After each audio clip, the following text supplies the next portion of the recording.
line with the industry requirements and India's growth story, we have displayed all the kind of machines which are required, like vertical machining centers, horizontal machining centers, turning center, as well as multitasking machine named VARIAXIS and INTEGREX.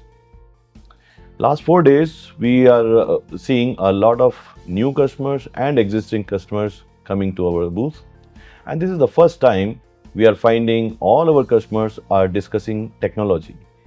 It's I'm coming to IMTEX for past more than 20 years, but I find this time most of the customers are more interested in knowing the technology and how the technology can help them to produce more accurate components as well as more production.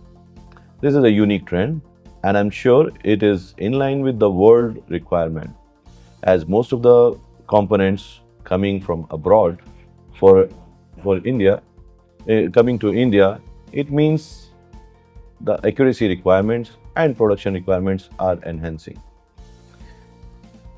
Mazak commitment to India is that we started a manufacturing plant in India, and we are displaying the Make in India vertical machining centers, two type of vertical machining centers in our booth. And it has been appreciated by most of the customers, and they find the quality standards are matching with Japan's standard of machine manufacturing.